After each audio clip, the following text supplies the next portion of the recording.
Hello and good morning, everybody. I want to thank the organizers, especially Shlomo, my close friend, for making my coming here possible. I was trained in the archaeology and geography originally. Then I got my PhD from Harvard University 25 years ago in anthropology. And now I'm a professor of information systems and a data scientist. And usually in parties, when people ask me what I do and I tell them all this, they usually, they can't figure out how things connect. But I hope that by the end of this lecture, which is going to be more on the academic, broad Renaissance side of things, rather than a sales speech of something, you'll understand. And basically the key is that past information is a key to predict the future. And data scientists and predictive analytics is all about using past data in order to do some predictions of the future. So I hope to introduce you to this fascinating field. Let me take the flags off for a minute, because I can't see you. Excuse me, it's better this way. Okay. On any given day, in any organization, thousands of questions are asked and decisions made. Questions like, should we approve this application? Will this shipment fit on this plane? Does this insurance claim need investigating? How can we better recover unpaid taxes? Which customers may buy more? With each decision, they consider risk versus reward, a positive or negative outcome. But what if they could better use this data to learn from their own experiences and make smarter decisions with more reliable outcomes? That is a real competitive advantage. That is the power of predictive analytics. We live in an information age, and that's all news by now. We are called the Network Society and the Information Society, and that basically means that data, information, knowledge are the world's most valuable resources. The world entered this phase somewhere around the 50s, right after the Second World War, with the coming of the mainframe computers in the 50s and the 60s. Then 1975, the personal computer was invented. By 1982, IBM got into the race, and once IBM was there, the PC was the future. A little bit later in the 80s, those machines began to connect locally, and they were called with networks, and hence the term local area networks or LANs. And by the early 90s, a genius called Tim Berners-Lee, now Sir Tim Berners-Lee, he got the Sir honor from the Queen, like Elton John and Bono. So he too, but most people don't know that, he basically invented the www, the protocols, the HTTP, the HTML, the browser itself, and this is when things really picked up and we began to be an information society.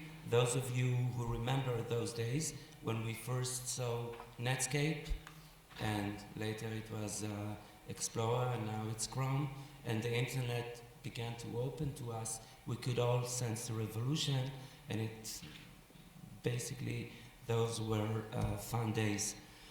The big winners of this arms race at the beginning were the hardware and the software companies. Companies like Microsoft and Intel, together they were called Wintel. They were the really big leaders of the market in the 80s. But even if we go 11 years back and you look at, on your right-hand side, you can see the top 5 market caps in billions, only 11 years ago. and there were players from the energy sector, from the banking sector, from the industrial sector, and there was some technology with Microsoft somewhere good in the middle, at a good place in the middle. But when you look on your left-hand side, which is basically 2016, 2017, the picture is completely different. All these companies, which we basically name AgFam company. AgFam stands for Amazon, Google, Facebook, Apple, of course, and Microsoft. These companies are data companies, and the reason that they got so ahead is because of the way they actually utilize data. When you think about Google, Google is mostly about predictive analytics. It predicts the right search term for you, or the right page to go to once you search for something using their PageRank algorithm. The same goes for Google advertising. Facebook does the same. Predictive analytics of the optimal content to show on your feed. In fact, 89% of Facebook's income is generated from advertising, predicted, very specific advertising. In fact, those companies are so strong today that there's some serious talks in the US about how to dismantle their power. For example, I was in North Carolina, in Boston, only 2-3 months ago, and big companies like Sears, that used to be a huge company, JCPenney, all those department stores are closing. Amazon is nearly capturing 84% of retail sales in the US, Amazon alone. So Jeff Bezos is amazing, much more so than Zuckerberg and the two guys from Google as well. Amazon is all over the place. But the point is, they're all using data and predictive models as their business model, and this is where it's taking you, although some are dealing with hardware now, cloud technologies, virtualizations, and so on. But even two famous Israeli success stories are using data analytics and predictive analytics. Waze, the social navigation software, is using the wisdom of the crowds to predict best routes based on real-time data analysis and predictive analytics, and it changes as you drive in real time, which is a major challenge. And the other major acquisition of Israeli company, the Mobileye, everybody's talking about Mobileye, no less than $15 billion were paid by Intel to this company, and this company is doing basically image processing, video, radar, and camera in order to predict and prevent accidents by alerting the driver on the motion of other cars, pedestrians, and even the ability to read traffic signs, which is basically prediction. How do you process an image and predict that this is the meaning of that image? So basically, I like this saying by John Nesbitt, and he said that we have, for the first time, an economy based on a key resource, information, meaning data, information, and knowledge, that is not only renewable, unlike oil, but is self-generating. And he continued and said, running out of it is not a problem.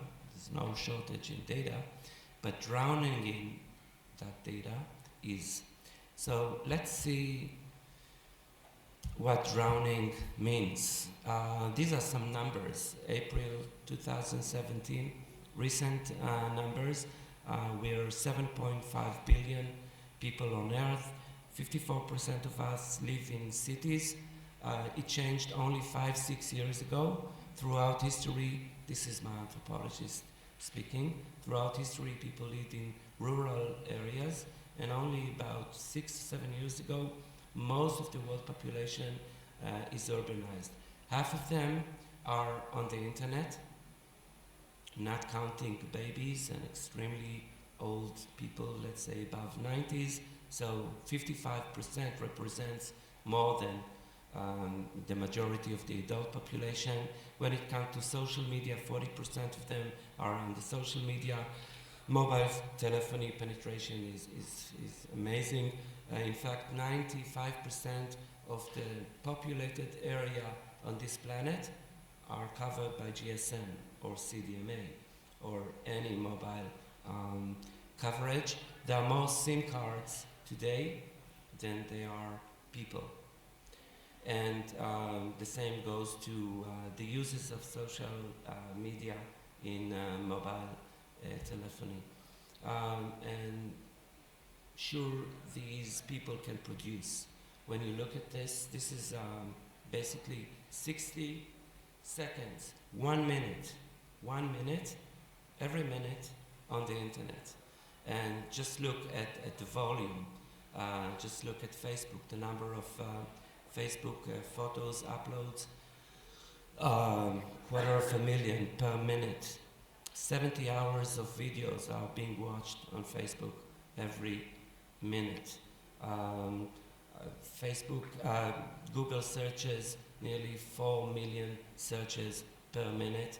And let's take the new kid in town, WhatsApp, which is no longer WhatsApp, it's part of Facebook. Facebook is buying everything, every competitor, Instagram and WhatsApp, these are Facebook companies. So just look at the numbers, 29 million messages every minute, 175,000 video messages per minute on the internet. And this is just the beginning, because today there are 4-5 million people on the internet producing all this huge volume, but it's just the beginning because of the Internet of Things. Even today, the majority of content is generated by machines.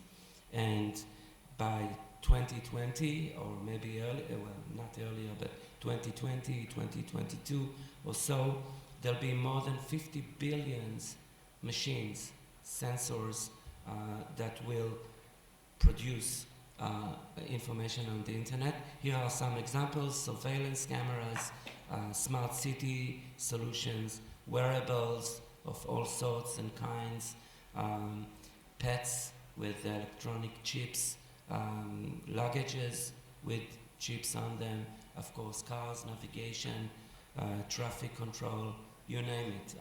We're just beginning. And this can also tell you something. I'm not going to get into details, but basically what you see here on this radial, let me just put a pointer so it will be easier for you to see. Okay, so if you look at this, let's just take WhatsApp. This is 2014. This is 2016. The rate of change, how fast things are changing. So when it comes to big data, some people think that big data is everything that won't fit in Excel sheet. But this is a bad definition, obviously it's a joke. But it's a bad definition because the main problem is really